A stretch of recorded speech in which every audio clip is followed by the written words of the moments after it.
Le surréalisme, Salvador Dali. Né à Figueras le 11 mai 1904 et mort dans la même ville le 23 janvier 1989, Salvador Dali est tout d'abord un peintre, mais aussi un sculpteur, un graveur, un scénariste et un écrivain. Il est d'origine espagnole. Il est considéré comme l'un des principaux représentants du surréalisme et comme l'un des plus célèbres peintres du XXe siècle. Influencé très jeune par l'impressionnisme, il quitte Figueras pour recevoir une éducation artistique académique à Madrid. Le surréalisme est un mouvement littéraire, culturel et artistique né après la Première Guerre mondiale. Il succède au dadaïsme. Ce mouvement est défini par André Breton dans le Manifeste du surréalisme publié en 1924. Il comprend l'ensemble des procédés de création et d'expression utilisant toutes les forces psychiques, automatismes, rêves inconscients, libérés du contrôle de la raison. Persistance de la mémoire est un tableau surréaliste peint en 1931 par Salvador Dali. C'est une huile sur toile connue dans le grand public sous le titre de Montre molle et l'un des plus célèbres tableaux du peintre.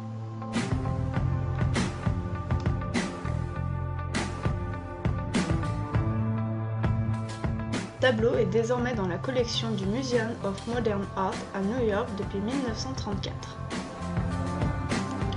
La toile tourne en dérision la rigidité du temps, opposée ici à la persistance de la mémoire, titre de l'œuvre. De plus, elle reflète les angoisses du peintre devant l'avancée du temps et de la mort.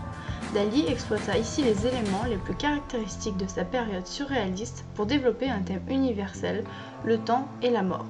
Il en résulte une œuvre à la fois emblématique de l'œuvre dalienne et une portée universelle.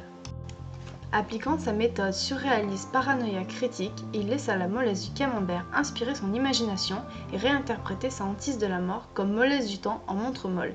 Il avait déjà le fond de son prochain tableau, le paysage désertique de Portliga avec les rochers esquissés en olivier.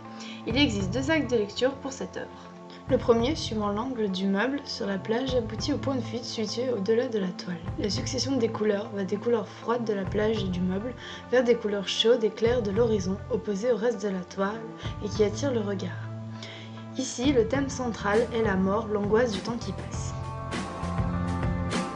Un second axe de lecture est la diagonale depuis l'angle inférieur gauche jusqu'à l'angle supérieur droit qui matérialise par le bord supérieur du grand masturbateur sur la plage et qui passe également d'une zone froide et sombre au lumineux rocher de Port-Ligas sur l'horizon. En effet, au centre, une étrange créature, également présente dans la toile Le Grand Masturbateur, n'est en fait qu'un autoportrait de lui-même avec des longs cils. Il est évident que Dali évoque ici l'une des préoccupations les plus artificielles et abstraites inventées par l'homme, l'obsession de contrôler le temps par les heures que marque la montre. Dali défend les instruments, même qui doivent nous informer sur le temps, et en annule la fonction. Dali oppose frontalement le contenu de la peinture à son titre. Si la toile représente la fugacité du temps par les montres molles, aux heures différentes, si l'image oblige l'œil à parcourir rapidement le tableau, le titre, la persistance de la mémoire, renvoie aux notions opposées de statique et de durée.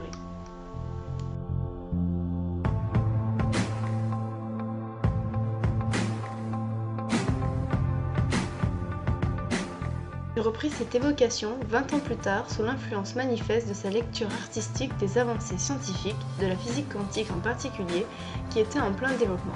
Il réétudia son tableau en créant la désintégration de la persistance de la mémoire.